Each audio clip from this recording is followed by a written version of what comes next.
All right, we ready, Jeanette? Ready? We're on? Yeah. All right, join me in the Pledge of Allegiance. I pledge allegiance to the flag of the United States of America and to the republic for which it stands, one nation, under God, indivisible, with liberty and justice for all. Join me in a moment of silent prayer.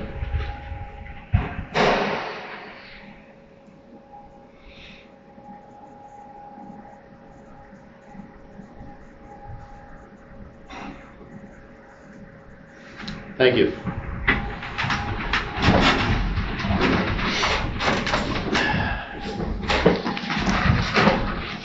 All right, we will call this meeting to order. Mr. Chairman, I have a point of order. Okay. Point of order. There is, should have been listed on here, 2 executive sessions. First, an executive session was held on July 21st, 2025 from 10:15 to 10:31 a.m. pursuant to Section 708A2 of the Sunshine Act to hold an information and strategy session related to the negotiation of a collective bargaining agreement relative to staff at the correctional facility. Second, an executive session was held on July 21st, 2025 from 10:31 to 10:40 a.m. pursuant to Section 708A1 of the Sunshine Act to discuss the terms and conditions of employment and evaluation of performance of a current employee. Thank you, Mr. Chairman. All right, thank you. All right, visitors' remarks concerning the agenda. Hearing none. Unfinished business, consider approving the minutes of July 10th, 2025. So moved. Second. You have a motion to second. Any further discussion? Hearing none, all in favor signify by saying aye. Aye. Any opposed? Motion carries unanimously. Thank you.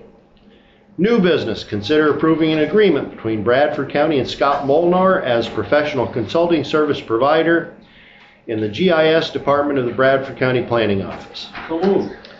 Second, and Duane, just give us a little overview of what this individual will be doing. So Scott is actually filling both the GIS coordinator and the analyst position until we onboard our new folks. Our new GIS coordinator should be starting Monday. And I haven't heard back from Sheena, but she was supposed to make a job offer this morning for the GIS analyst. So Should be a very short term. yes, thing. Okay. yeah. Could you just give a brief description of what a GIS coordinator and analyst does? They handle all of the mapping, the 911 addressing, the tracking of natural gas. They provide all the support services to the 911 center, to EMA, and to local townships and everything like that for mapping. Yeah, I think our tracking of the natural gas stuff is second to none in the Commonwealth, to be honest with you. Well, and Rich is actually up there today because he's working with Scott on a couple things. And he, Rich Lasko? yeah, and he, Couldn't stay away, could he? no, he couldn't stay away. And, he and I had a conversation and everything like that. And when we talk about, he and I were having a conversation about the difference in 911 addressing between here and Schuyler County, where he's at right now. And he said, Duane, he said, it's night and day. He said, theirs is not as efficient and not as robust as ours is. So that's a good thing. And in today's world, in the 911 system, you need accurate addressing because of the nature of what they do now and the way emergencies are responded to from entities that are not necessarily in the community. Yes. So Scott Molnar, before he retired, had a huge role in making that happen, as good as it is. Yeah, it ended up being a little turbulent when we started readdressing, for anybody that remembers, but the county pitched right in as a whole. He's been working Tuesdays and Thursdays the whole day to help me with the addressing piece and the mapping piece and everything like that. And when Sanupti comes on, he's going to come in and train her for the first couple of days, and then he'll go back to the Tuesdays and Thursdays, just until we get the office up. Nice. We were very blessed to have him come in and do that. All right, we have a motion to second. Any further discussion? Hearing none, all in favor signify by saying aye. Aye. Any opposed? Motion carries unanimously. Thank you. Consider approving Resolution 2025-19 to allocate a donation to the Endless Mountains Heritage Region, the Endless Mountains 230, 250, challenges in the amount of $2,500, and that's a dirt and gravel road race event. So If you- we've been working with Robin and Gene at the Endless Mountain Visitors Bureau. We've also been working with Northern Tier Regional Planning and the new Susquehanna County Promotion and Tourism Agency since 2021. So 4 years in the making. We devised what was the Endless Mountains gravel bike packing loop, a 430-mile gravel multi-surface loop through our 4 counties. And we all worked on it together, launched it in July of 2022, and with that, Donna Iannone, a former Sutherland County Commissioner, had spearheaded it, her being an avid cyclist. And what it has turned into is much different now. Now we have the 430, the overall loop. We have a 250, a 115. And as we speak, our consultant that we've all been working with, David Landis of Village to Village Trails, has been devising a series of smaller day trip style loops. He's actually out in the Montrose area right now working on some loops out there. And this is going to be the type of destination for gravel cycling. This way we can also get those novice riders, families who are in the area vacationing. We can also get folks who aren't obviously committed to doing a multi-day route, but just a single day trip. So by the end of this process, we should have about 15 of those done in all 4 counties. And then we'll be working on more as we move along. And all of those will be listed on the Ride with GPS page that we all host. And because of that, it's no longer the 430 loop. We now have branded it as Endless Gravel, Endless Mountains So when you Gravel. say 430 loop? that's 430 miles. That's what Yep. I thought. With 42,000 feet of elevation changes throughout. So that's And- collectively taller than Mount Everest. And if I'm not mistaken, I think last year there were a number of participants that actually did Yes. the full whole 430 Yes, and continuous. They did, I mean, it two was of just, them were able to complete it in under 43 hours, which means Yeah. they were averaging over 10 miles per hour throughout the entire loop. They arrived at about 3 a.m. on Monday morning. The racing started Saturday morning around 8 o'clock. there's some dedicated cycling. Yes, and you would have never seen someone so exhausted in your life. You'd have thought he was drunk. He was they did not expect it to be this much of a challenge. We actually had a lot of riders come and they couldn't complete the whole thing. So they ended up doing the 250 instead. And a lot of them said, we're going to come back and try this next summer because we want to make sure we're ready for next year's race. This brings people in from all, Yes, number so of different actually states. the race is going to start September 20th, and everyone will be able to follow the GPS trackers on the cyclists. They'll be able to use the website that we'll have set up so they can actually track them throughout the entire process. Some people do it to actually race and challenge themselves, beat their own time from last year. Others are doing it for a first time. So they'll be kind of setting their own records. And then we also have people who just want to tour the route, like those folks who just come and ride it on their own throughout the summer and spring and fall. But this year, we've already doubled participation from last year. And some of the places that they've come from: New York City, Washington, D.C., Nevada, Virginia, Portugal. Braga, Portugal is on there. Anchorage, Alaska.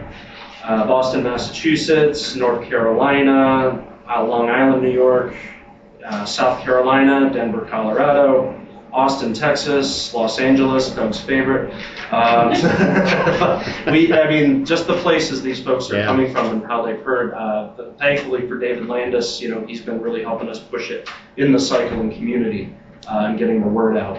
Last year's race really was a hit. We didn't have as many riders as we wanted, but even they came from as far as South Carolina, Georgia, all over New England, and across Pennsylvania, obviously. So it's really come together, and we're hoping to make this an annual event. We did put it in this year's DCNR grant allocation that we always get, hoping that they'll fund it for next year.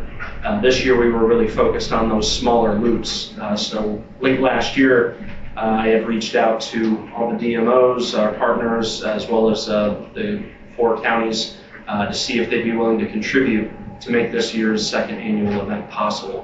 What's a DMO? Destination marketing organization, like the tourism agencies. Yeah, probably. Yeah. So we also have some funding from the Route 6 Alliance, our fellow heritage area, because of these smaller loops that we're devising with David Landis. So a lot of them will actually come off the Route 6 corridor. So it furthers the Route 6 Alliance's gravel cycling initiatives too.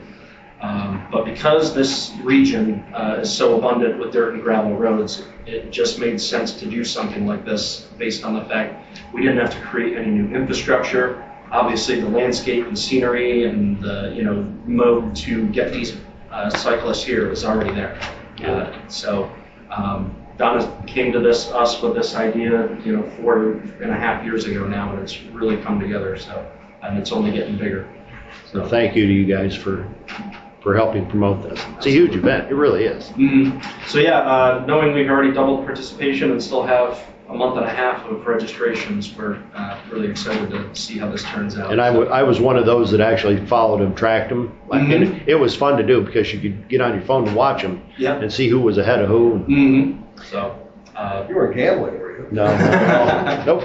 I'm wondering if it will end up like horse racing. People in their own time. We won't promote that. If I ever get in on it, you can win a lot of money, bet me last. Mm-hmm. So this has just been a really fun project to work on. They did a great job. Jean and Robin are both working on, well, Jean already got her state tourism grant from the new state tourism office. Robin is working on her second one. Obviously, we've been getting the DCNR grants the last few years, so it's really been a community effort to make this happen. How many people do you expect? So I knew we had the feeling we were going to at least double participation, which we're already at. So we are at about 70 riders now. We think now that we're really launching the new websites with the state tourism grants, Robin is working on a lot of promotional stuff in her grant as well. We're hoping we can hit, at least 85 to 90, maybe even to 100, hopefully over the next month and a half. And that's just for the race. I mean, there are a lot of people that come in and do those. Yeah, so we've had folks from, Texas, Canada, all over coming that don't to do it try during on the race. They tour it themselves. Yeah. This was originally created as a way, from the Endless Mountains Heritage Region standpoint, it was not only outdoor recreation, but it was also a way to connect people to our historic downtowns, our museums, historical societies, our local businesses. Last year's economic impact report, just those 35 riders in that first year event collectively spent around $15,000 in the region, just going to get supplies, at gas stations and restaurants, going to get, just stopping to see the sights and things like that. So having it year-round where people can come, not just doing the Grand Depart event, as we're calling it, Endless Mountains Grand Depart. They're also coming here just to tour it during the summer months. And they're obviously spending money too. I think it was an average of $80 a day or something. $200 a day. Yeah, that they were spending while in the area. So if you get a lot of cyclists, that obviously adds up. So we've been really trying to push the bicycle-friendly business program too. Any business, municipality, or even organization in the 4 counties can go to our website, register for free. You just need to offer 3, fundamental items: water bottle refills, device charging, because obviously they're using GPS and cell phones and things like that to navigate, and also, Wi-Fi connection. And a restroom. And a restroom, obviously public restrooms. Everything else is supplementary. People have even signed up just to offer, a place for them to camp overnight, or long-term parking if they're going to be out there, for multiple days at a time. We're trying to get the lodging facilities, obviously our hotels and Airbnbs and stuff involved.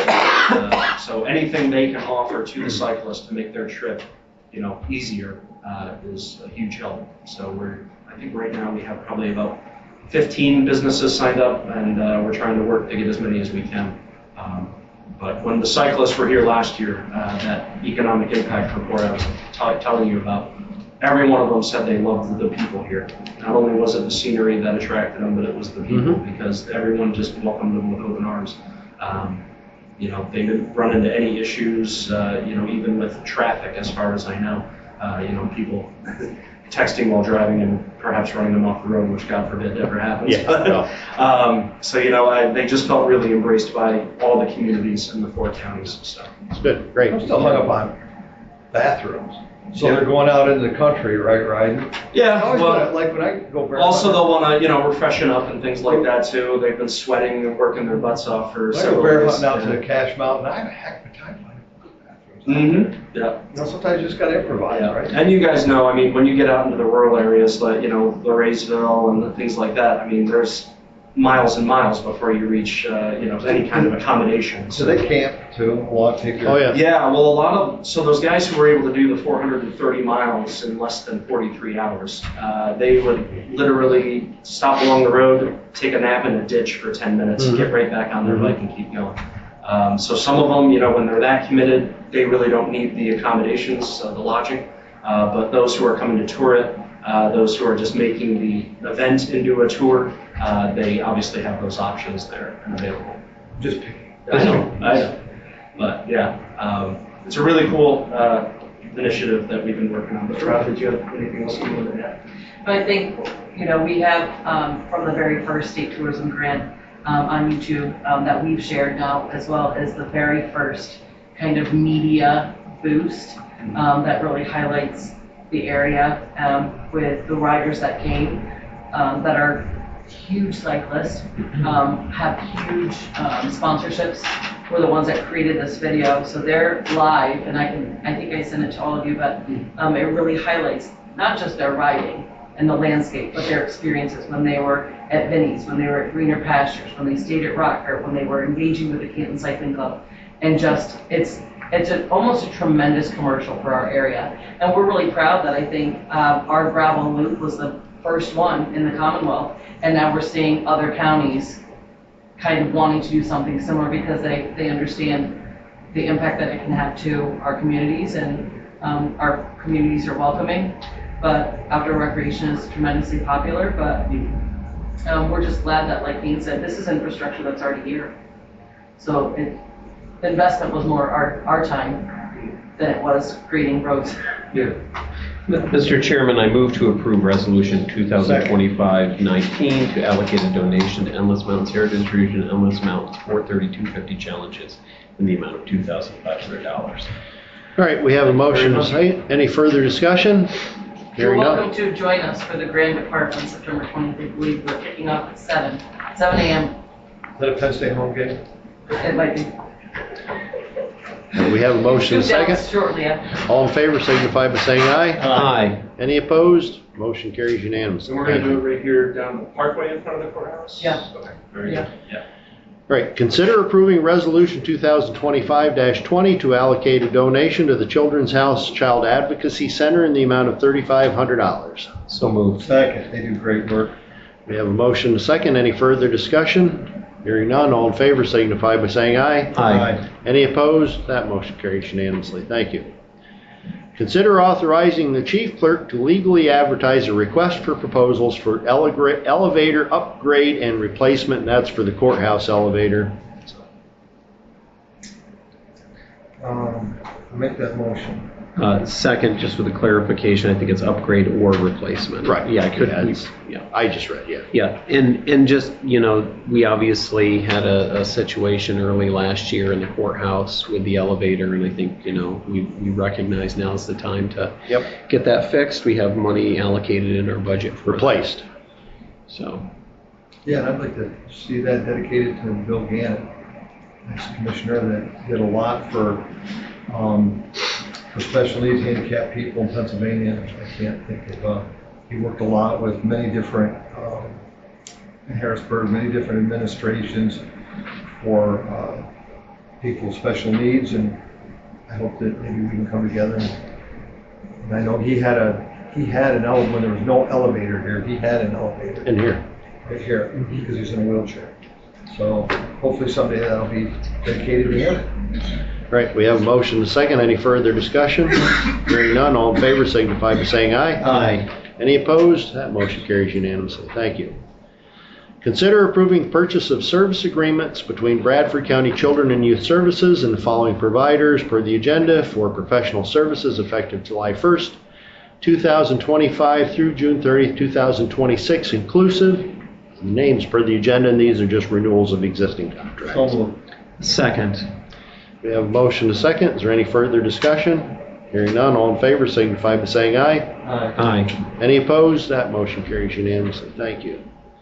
Consider approving the agreement between Bradford County Human Services, and Secure Rehabilitation and Vocational Enterprises, Inc.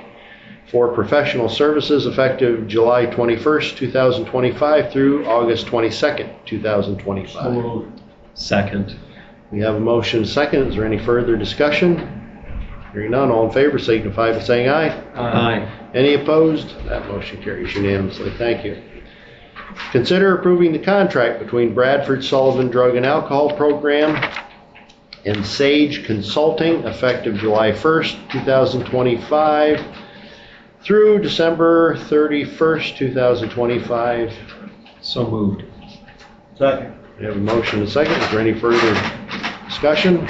Hearing none, all in favor signify by saying aye. Aye. Any opposed? That motion carries unanimously. Thank you. Consider the hires and transfers from Sydney Carlin down through and including Ashley Hollenbach. So moved. Second. We have a motion and a second. Is there any further discussion? Hearing none, all in favor signify by saying aye. Aye. Any opposed? That motion carries unanimously. Thank you. Other business, there is none. Salary Board, our treasurer Matt Allen is with us. There is no unfinished business. We will set the grades. Violation for no public comment. So noted. Salary board. New business, set the salaries and grades from Sydney Carlin down through and including Ashley Hollenbach. I'll make that motion. Second. We have a motion and a second. Any further discussion? Hearing none, all in favor signify by saying aye. Aye. Any opposed? That motion carries unanimously. Thank you. Thank you, Matt. Moving on, Assessment Board, there is no unfinished business. Sunshine Act violation for no public comment period. So noted. New business, consider approving the following for tax exemption, and that's Daniel G. Grubb. It is a renewal of a veteran's exemption in Ulster, Pennsylvania. Second. We have a motion second. Any further discussion? Hearing none, all in favor signify by saying aye. Aye. Any opposed? That motion carries unanimously. Thank you. Oh, good. Get more. The next one is Jack Brown, veterans exemption, and it is new. So moved. Second. We have a motion second. Any further discussion? Hearing none, all in favor signify by saying aye. Aye. Any opposed? That motion carries unanimously. Thank you. And Mario Bobbitt. So moved. New exemption. Second. Motion to second. Any further discussion? Hearing none, all in favor signify by saying aye. Aye. Any opposed? That motion carries unanimously. Thank you. Before we get to visitors' remarks, we've got, as you've noticed up behind us on the screen, there's a new addition to the David Wilmont Center, which is next door. And Commissioner McLinko, if you wouldn't mind, you're the one that's kind of helped spearhead that from the beginning. Yeah. Just before you get started. And this is one of those history things that a lot of people don't realize, but right buried down in a cemetery that's about 3 or 4 blocks from us is a cemetery stone for David Wilmont, who was the author of what is now commonly known as the 13th Amendment to the Constitution of the United States, buried Riverside Cemetery. And that pretty much is carved on the cemetery stone. Yeah, what they did was the Wilmont Proviso, which was never passed, but can be attributed to lighting the powder keg on the Civil War, which didn't want any slavery in the new territories in the Mexican-American War. I wish Henry Farley was here, because he and Matt, that we had a Wilmot Day, David Wilmot Day, but one of the most forgotten guys in history, because we talk about it here often, but he, like Mr. Miller said, is buried up at Riverside Cemetery, but the words of that Wilmot Proviso are the words of the 13th Amendment, the Constitution abolishing slavery. So we had to put on the, and I don't remember this because I wasn't born then, but it used to be the Wilmot Hotel sat across the street. And so to keep his name alive is a very important part of history. The building is the David Wilmot Freedom Center, and then on the building is the words of the 13th Amendment. And then the only thing I wish is that because it runs parallel with Main Street, you can't see it. Wish maybe at some point we'll be able to put it where you come into it on the side over here that you can see it. But we need to have a dedication soon, and to honor this man, just a little bit, he spoke, and we had him at one of our dinners. Matt Carl read his speech to 10,000 people at the 1860 convention where Abraham Lincoln got nominated for president. He gave the opening address of that convention to 10,000 people. You think about that. First of all, it's fire trap. Number two is it was inside. But if you listen, people say, well, it was about slavery. Read his words. It was about slavery.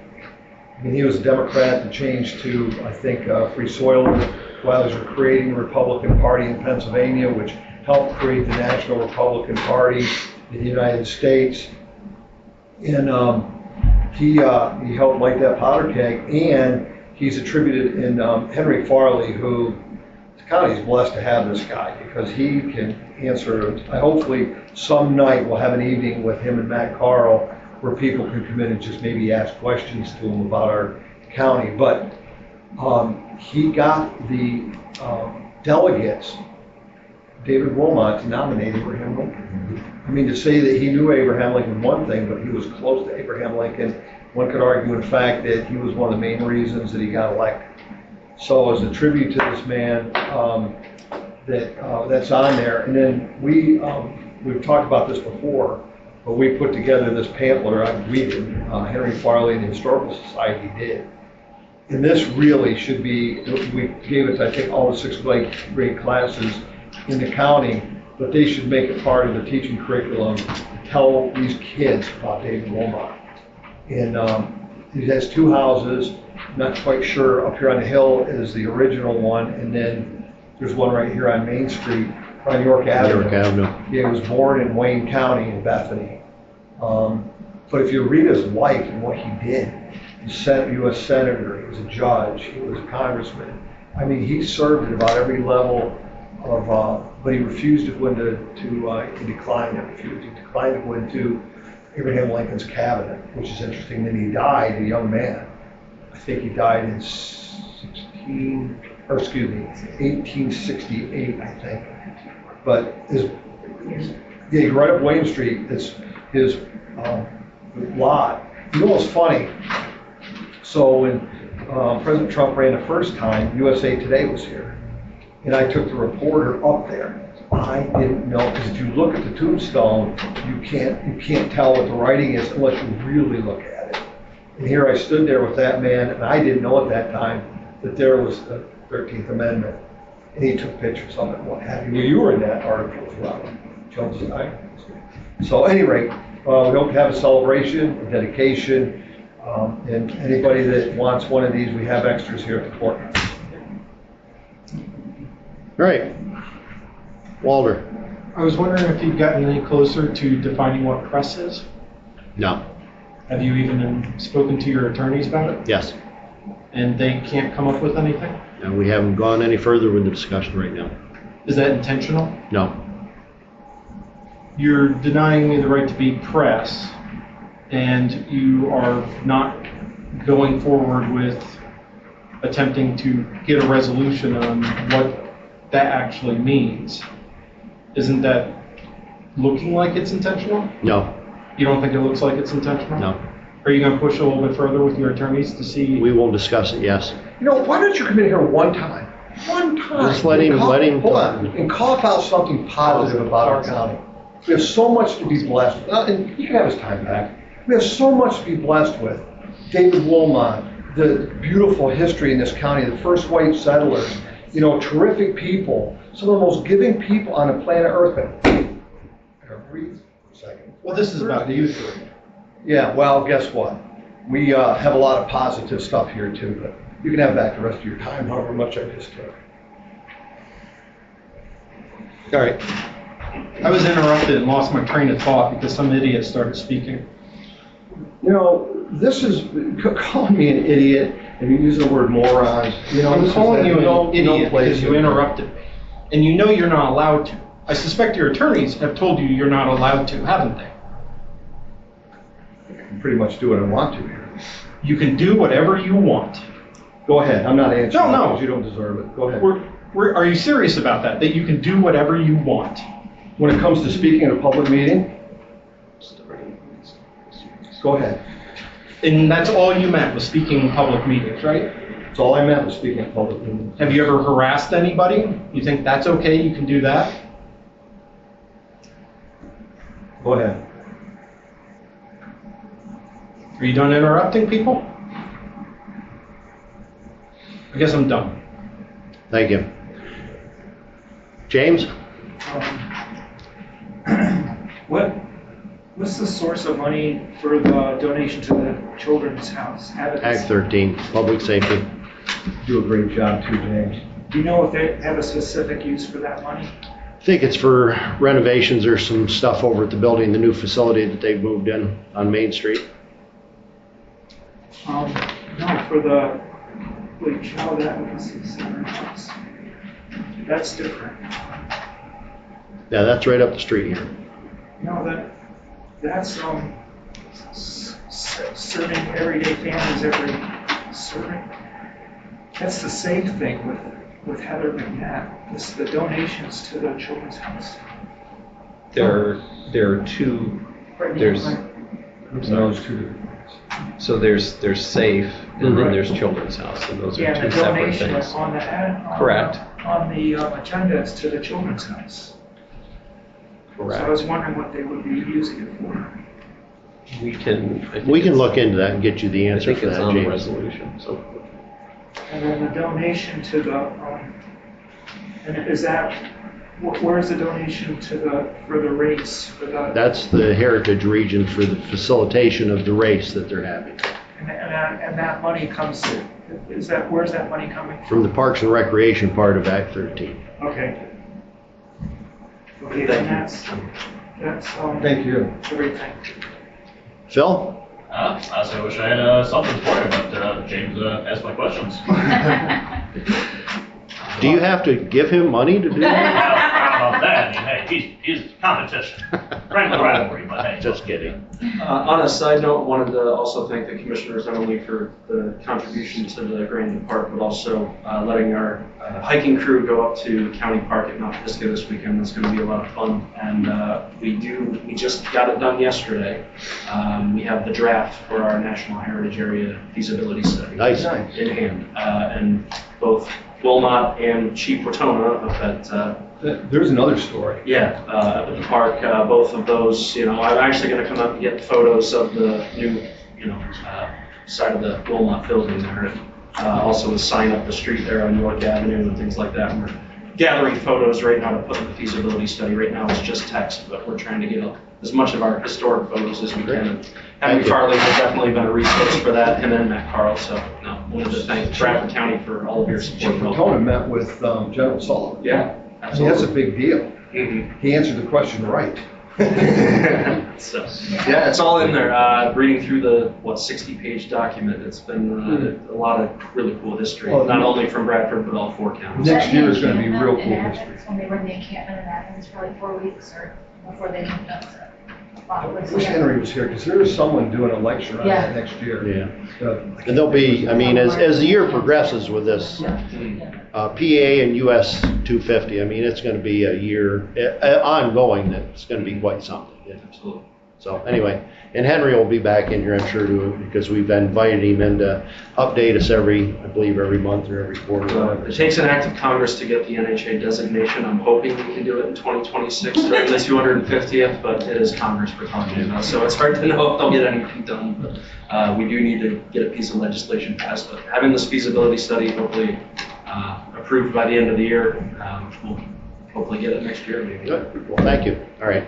Motion to adjourn. No, I have one think- comment if I can. I wasn't on the agenda, I'm sorry. Am I able to do that? Yeah. For 2 minutes, yeah. I just wanted to share that this is the 10th year of the Bradford County Tourism Promotion Agency. The date just kind of struck me. July 6th was my hire day as the inaugural director, so I did 10 years. You've all had to deal with me for 10 years now. But we came into our own organization in January of this year, or of 2015. So the tourism agency is 10 years old officially. Congratulations. So this is another yay fun, a big win for the Well, county. it took 10 years ago, it took a lot of work to get that done. Yeah. Darrell and I had to travel to every municipality in the county, and there was, of course, you always have your protesters, right?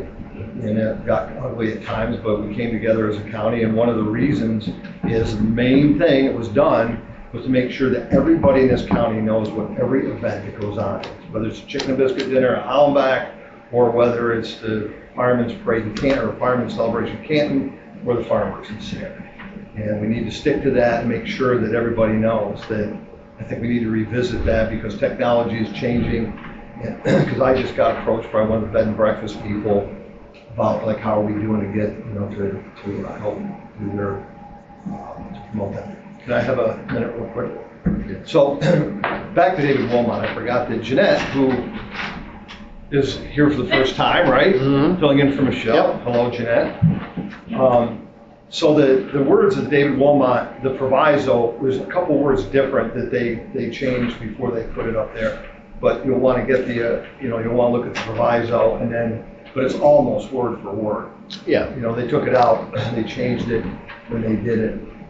So a week ago this last Tuesday, I went to, Senator McCormick had a energy innovation conference in Pittsburgh. And I almost, to be honest with you, didn't go because I didn't know quite what it was and what have you. But I talked to his staff and what they told me was incredible. And I'm going to tell you, I have never gone to anything, a conference, it was a one-day conference, that was more incredible than what our senator put together. And I mean, everybody was, who he had in the room there. There was breakout sessions all day long, panel discussions. He had the whole cabinet, well, about half of the cabinet was there. It's documented in the reporting. But we're all on these, it was on the panel discussions. Some of the biggest investors in the world were in there. I mean, it's just incredible. Going and dedicating then $92 billion into Pennsylvania for data centers in AI. And when the president spoke, the data centers, this is a race with communist China to who is going to lead in AI. Now, I don't know much about it. I know some about it. I'm not saying it's good or it's bad, but it's coming, and these data centers are coming. In Northeast PA was right. They spoke about it openly when they had their panel discussions, and at the end, when he had the cabinet up there, and he had, major investors from Google and from BlackRock, Think was there. In Pennsylvania, it's coming. So we can either stand by and watch it come, or we can be proactive. This has a lot of feel of Marcellus Shale, how that came. Harrisburg was asleep at the wheel during Marcellus Shale. They should have been holding town halls. They should have been bringing landowners up to date and stuff, because if a company comes in here, it can have the same effect as leasing as far as purchasing property, putting together large tracts for data centers. Remember, one of the reasons that, and someday, time wears on, but one of the reasons that we increased our tax base from Marcellus Shales was from buildings, was from hotels and garages and warehouses and things that, over the last 15 years that came here that adds to the tax base that keeps us from having to raise taxes. So, and this has a lot of that feel, and I just like to go over a couple of quick things. The Rocket did an article on it, and Phil, I don't know if you guys did, but it's coming, and I think that we as Board of Commissioners, as we did Marcellus Shale, we'll get out, fortunately, we'll get out in front of it. We've already had meetings, correct, with the Progress Authority. To get some information. To start gathering information. But this is a 36-month window. It's going to last for a long time. But the race to be the ones that have the focus or that set the tempo for AI is now. And it was very evident that it's a race with communist China. We do not want them to lead the world in AI. America wants to be the leaders. So, but in some of the statement comes from one of the people who put together, there's already been a project done down to Berwick. How many people are familiar with that? I think BlackRock had Blackstone had some a joint venture, and I want to take some stuff from an article, and I can give anybody an article, a copy of this here. But from his words, we do want to work with someone who is going to have the landowners best interest, unlike when leasing happened, if you folks can remember. It's not going to be that widespread, but it certainly can be, because they're going to want big parcels of property. And I'm not saying that we should or shouldn't do it. We need to go and educate it, and we need to make sure our property owners are taken care of if it comes this way. But here's what he said: Bradford County has all the physical and industrial component pieces to be a world-class data center. So, and I know you've worked with the project down in Wyalusing, which I believe was the article in the Rocket-Courier. So I think what we're going to be talking about as commissioners is putting together a task force quickly to gather information. We've already started that with Progress Authority, but we need to take and we really need to get this done. We need to use county components such as Planning Commission office, mapping, things like that. We need 3 commissioners. We need to have the Progress Authority. And this can't happen. This should have happened, already be in place. But we need to put all this together. And we need to understand both the players and what they need for industry. We need to be able to understand who these people are, because they'll come in steamroll, right? We want to be proactive on that if they come here, but we have everything, and I want to work closely with Senator McCormick's office. In this article that I just highlighted a couple of points that people should really walk away with. Is Blackstone asserts that over 6,000 jobs will be created or supported annually over an estimated 10-year construction timeline, and over 3,000 permanent jobs will be created. So when people say it's a flash in the pan, it is not a flash in the pan. And another thing, that Mike Rowe was there from Dirty Jobs, one of the smartest speakers that were there, and one of the questions that he was asked, and people should go and YouTube this and watch the conference in the breakout centers. Incredibly interesting. Best conference that I've ever gone to. But they asked him, where are we going to get the welders? Where are we going to get the pipe fitters? And all the different things that need to happen to build these centers and to maintain them. You know what his answer was? They're in 8th grade right now.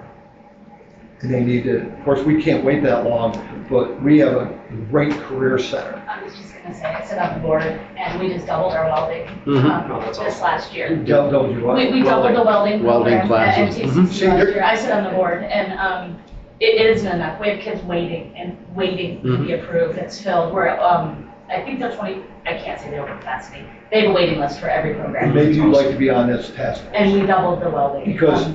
Because I'm going to call Mike Rowe and tell about the incredible job you guys do. So we are in place for that here. We're a 6th-class county. We're rural. We don't have the population, but they're not going to go in the heart of Philadelphia. They're going to come where there's land, there's gas, there's electric.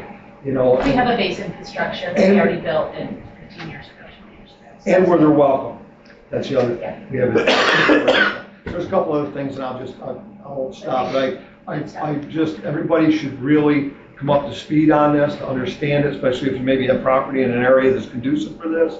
And we as a county I think we need to have, go back, because we've had some tremendous town hall meetings over the years. I think it's time for that, to discuss it, along with some other issues such as solar and all that.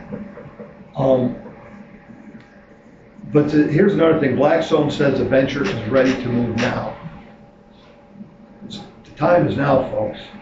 They plan to build, own and operate new gas-fired combined cycle electric generation stations to power the data centers, and they use an incredible amount of energy. So what does that mean to Bradford County? Zero, baby, zero. So hopefully they use our gas, because our gas here, remember, if I'm not mistaken, is from the well to the turbine. So, it doesn't need to run through any of the big, so we're sitting we're sitting on a great opportunity. The joint venture is actively engaged with landowners, natural gas pipeline companies, turbine manufacturers, and secured multiple land parcels to enable the new electric generation build out. However, no agreements with hyperscalers have been signed to date, PP&L say. So one of the things that President Trump said that in the permitting, he wants cogeneration to be a part of the permit. In other words, these plants will come, these data centers will come with their own generation facilities. And again, probably it would include nuclear. So I think that, one of the things that we'll be talking about is maybe having a public education thing on nuclear energy, so we understand that a little bit better, and along with the natural gas. And then, sum it up, PP&L said the joint venture seeks to develop front-of-the-meter generation that sits atop the Marcellus and Utica shale basins so they can quickly connect to significant available gas pipeline capacity then target areas of significant data center interest. So the whole thing, and I thank you for giving me time to say this, I hope to tell your readers, go back and look at Senator McCormick's. It's the most incredible who he had in that room. And Governor Shapiro, it was not a Republican thing. This doesn't have a voter registration card to it. This is about all of us. This is about America first. This is about beating CCP, Communist Chinese. So we are the leaders in AI. And Bradford County can play a significant role in that. And we need to move quickly. And I think you'll probably speak, we need to put together a task force now so we can hand what we have available to a man that understands the industry, understands who the players are, understands what they want, but has the landowner's heart, the best interest, unlike when Marcellus Shale came. We need to make sure we're ahead of this. Okay, thank you. I think Duane. Commissioner, the last organization that the Project Authority and I had a conference call with, they were trying to build a data center in New York, and the gentleman told me, he said, New York is out of power. He said Bradford County is positioned with their gas reserves to provide the power that they need for these data centers. So we're obviously in their target right now. They spoke in northeastern Pennsylvania, and of course, the Pittsburgh area and southwestern Pennsylvania as well, but they mentioned north of the investment, and there's a lot more investment that they didn't mention other than $92 billion for the Commonwealth. That's crazy. So I know that the LNG plant was supposed to go there by the previously area, now it's going to be the data center. That's what the proposal is, yes. I didn't see how large is the data center, how big is it? They haven't said yet, and they haven't released who their tenant is. So if you look at what's happened at 3 Mile Island, especially Berwick, and we're very close, we met with the man and he's a great guy, he represents landowners, with the Berwick project, they bought the nuclear power generation. So, A portion of it. yeah, well, they still bought it, and 3 Mile Island did the same. But it can be a lot of land in different areas, or it can be contiguous and be huge. And they're not afraid to spend money, but we want to make sure as a county, that if it's what we want to do, we welcome them, but we do it smart this time. And so we don't walk away thinking that maybe some of us were taken advantage of. That makes sense. It needs to be diversified. Northern Virginia is pretty much the hub right now. And again, the same idea of the power. And the whole power infrastructure, they see downs and ups. So. Great. Thank you, Mr. Chairman. I'll take this time to echo what Commissioner McLinko was referring to. and again, I would agree with this idea that there has to be engagement by the community to understand all the positives, any potential challenges, and how to, if this is going to be the future, how do we position Bradford County for the best? So that I will say we've made investments in the way of our fiber optic backbone through the Central Bradford Progress Authority. I think that's a check mark in the column that makes Bradford County attractive. We do have access to the production-ready natural gas in order to power those turbines that are needed to generate the power behind the grid. And as was alluded to, we do have an amazing workforce and building the workforce in the skilled trades that are necessary to build and operate these. So I think it's a time that we all should be keeping our eyes open, understanding what this is. So I look forward to convening hopefully a task force of some nature to do that. The second thing I would just like to say is please come out on July 30th at 10 a.m. on our courthouse steps for the reading of the proclamation of World Day Against Trafficking. We have passed that at our last meeting, and this will be an opportunity to read it. It's very important. There was actually, I was at a Guthrie Foundation brunch earlier this week, and one of the recipients is an entity up in New York State called the Potter's Hands Foundation, and they run a housing unit for individuals who are coming off of human trafficking. So very, very important, and was very laudable effort that entities like that are doing in our community. The third thing I'll say is the 149th Trophy Fair is going on. Please be there. A lot of things have already happened, and a lot of things to happen. That runs through Saturday. That again is just a really important celebration of the role that agriculture plays in our Bradford County, as well as some local many artisans and performers. So it's obviously a very special thing to me, particularly because I am from Troy. You got a new Midway too. Yeah, there's just a lot of things. Really nice. And if you've gone down, the numbers just seem to be bigger this year. And then the last thing I would say, Mr. Chairman, is just continued hopes that there will be progress in the budget negotiations in Harrisburg.